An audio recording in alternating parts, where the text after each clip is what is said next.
Let me put into context of where this first chapter is. It's about an older woman, yours truly, who goes back after being away from Hungary for many, many decades. And she goes back to find the ancestry and the roots of her grandmother, with whom she had a very close bond and connection with. And she's looking for her grandmother, and she knows that she's somewhere in this cemetery, and she's looking for her. And the date is approximately 2007 in December. The title of the book currently is called Sheila, C-S-I-L-L-A. Sheila is a derivative of the Hungarian word csillag, C-S-I-L-L-A-G. Csillag means star, and Sheila is a derivative of star. So this is the working title of the book, and I don't know if this is going to be the end result, but for now it'll be called Sheila. So here goes the first chapter. Miserable day, cold, damp. I bear it though, like a medal of valor, but tarnished.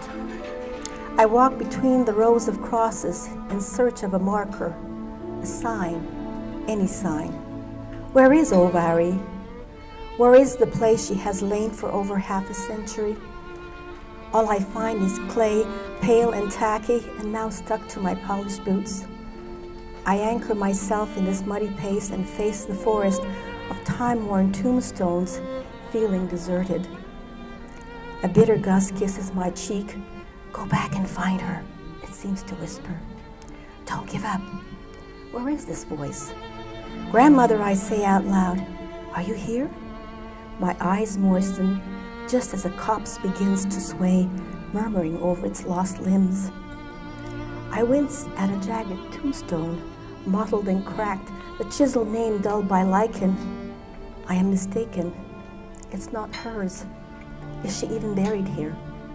Grandmother, I shout, suddenly brave and determined. I'm here at last. Are you happy? I've come. But my eyes blur, my throat catches, and I look down. I love you. Can you still hear me? I still have your gift. Did you know that? I'm sorry we left you. Really, we had no choice. The tears unleash and I lick the salt. Above, a band of ravens mock me in their midnight blue. I shoot them a fiery glance and fling my arms in a flailing whirl. They disperse and land on the wounds of broken branches. I turn to go and my stomach lurches. Was that a skull, a femur, a brittle bone? Should I gather my footsteps and run? I shrink while my heart explodes. On the way back to town, I absent-mindedly collided with an aged man, his face tough from sun and too many roll-ups. He snaps at me in Hungarian. Watch it! I wasn't born a glassmaker's dream. I recognize the old accent, or the expression rather. Are you blind or angry? He staggers but regains his balance, fist tight on the curl of his cane. We are near the Chada restaurant. The sweetness of fried onions picks my hunger. Bocsánat, I say. I'm sorry, I was upset. I've just come from the cemetery. He considers my apology. Have you now? He twirls his long mustache, rubs his bristly cheeks down to the corners of his mouth, making it pucker like a gaping catfish. The dead don't give a damn, my dear. It's the living that care. He sucks deep on his unfiltered cigarette, lifts his chin and puffs a string of perfect rings, then smiles. Tell me, he says, the gruff is gone. How did you get into the cemetery? It's locked. The gates were open, I say. Hooligans, he flushes with anger, at it again. I beg your pardon? They break the locks, luring the curious. Be grateful they didn't find you. They prey on people like you. What do you mean, people like me? Your black coat, your accent. His deep-set eyes, the color of pigeons, scan me up and down. Your coat's new, and your Hungarian accent is worn out. Oh, I inhale the cold and pull my collar up to my ears. The graveyard you visited is the oldest in town, he says, centuries old. Nowadays, the caretakers can't keep it up. Is there another one in town? Of course. In the other direction, we'll all be headed one day. Tell me, I say, There used to be a train station with winding tracks. Where are they? Long demolished. You're standing right on them. I look down in disbelief at the slushy street. Why? Progress, my dear, he gestures wide. Streetcars, pipes for sewage, buildings. Take your pick, but don't forget the revolution. There used to be a cinema and a school. Are they gone too? Some things stand the test of time, he says. Over there, a few blocks away, and he points with a nicotine finger. Ever so briefly, my heart expands. Something of my childhood days has survived. I look up the street.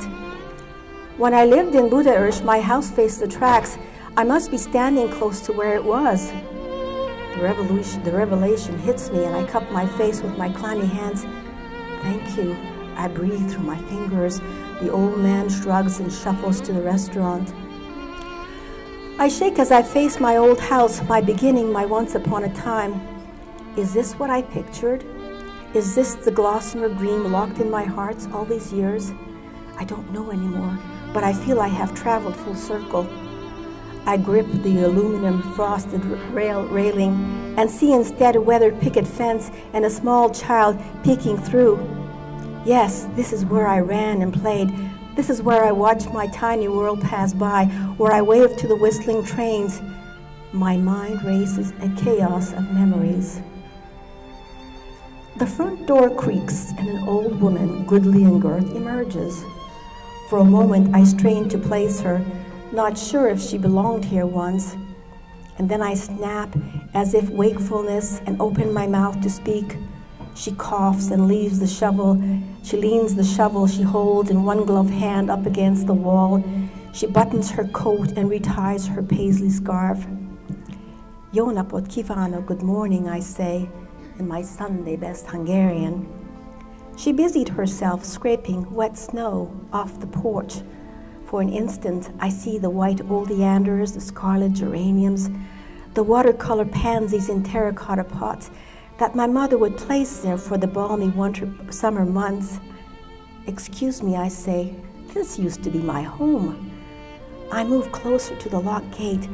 She still hasn't heard me or has chosen to ignore this foreigner in the black coat and the worn-out accent. I'm terribly sorry, ma'am, but I've come a long way. Can we speak? Kérem szépen, please. What do you want, she says, straightening up, arching her back. Just a few words, just a few moments of your time. She lets out a frustrated sigh and drags her shovel to the middle of the courtyard. Panting, she leans her full weight on it, shoulders sagging forward. Go away, I don't know you. Let me finish my work. I can't, I say, please let me come in. She moves as if to return to her sweeping, then looks at me hard.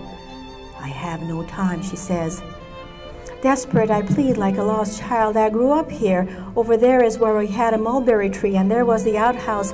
I had a swing. There was a shed and a courtyard with chickens running all around and a dog. Please let me come in. The words tumble out and I feel foolish, but my heart is pounding. The old woman's eyes are locked on me, and I can see them deepen. She shuffles to the gate and unlocks it. Come in then, she says. You'll be warmer inside. She turns towards the door, and I have to strain to hear her. My husband died 10 years ago. I'm alone now. But maybe you can tell me why this house was trashed when we bought it.